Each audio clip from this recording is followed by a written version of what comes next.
David, when it comes to checking your pastures to see how they're growing, you use a bricks meter, so you might like to explain how your properties show using a bricks meter, and maybe, I don't know if you've compared to any other place, or yes, compare it. We have. I mean, I've only just got this in the refractometer in the last 2 or 3 weeks. And as I've mentioned earlier, we're only into the first of a 3-year period of sort of building the fertility in our property, but what we've found is that where I've actually spread the vermicast at the moment, as of yesterday afternoon, our bricks reading in the pasture there was 13. Generally they're saying that, or Arden Anderson says that we need to be 12 or above, so at least we're slightly above, but I expect to get a lot higher over the next couple of years. Where we just done the tea, the paddocks are on a 9, so we've got a bit to go there. I also, because I've done the whole paddock, I went out onto the side of the road and found some quite lush grass there and measured that. That's on a 4, so it's obvious the tea's doing its job. But we also, with the permission of our neighbour, did a couple of spots in his crop, and he's very big on chemical fertiliser. He put fertiliser out at double the recommended rate.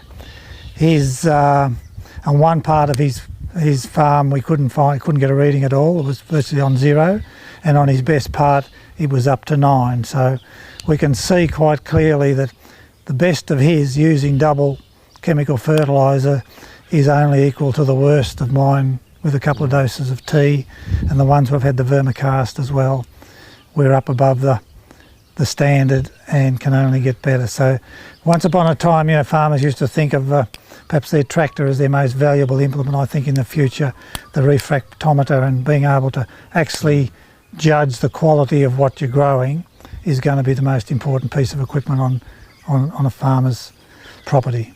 Because that basically means the animals are getting more nutrient. They don't have to eat as much paddock feed. Would that be right? Exactly, because the refractometer measures the sugars that the plant is producing, and the more sugar, that's what the animals are after. That's why when they go to a paddock, they'll go to a certain spot where they know they don't need a refractometer. They know from their own sense of taste and smell where the most nutritious plants are, and they'll go straight to them and eat them. So farmers can now, rather than just guessing, you've got a way of actually measuring the fertility, and they can also measure when they're going backwards, as a lot of them are, and do something about it. So it's a machine like this, or an instrument like this, costs about $300. It's not battery operated, it lasts forever. So once you've made an investment in one of these, you've got it for life, and you can actually scientifically measure your progress. So it's really important, I think. Well, the cost between my worm tea at about $1 or $2 a hectare compared to the $100 worth of chemical fertiliser that he's putting on. But the interesting thing is we're sharing this knowledge, and at the moment they're just looking at me a bit strange, and I invite them to use it as this themselves. So if we can all share our information, we will re-educate people.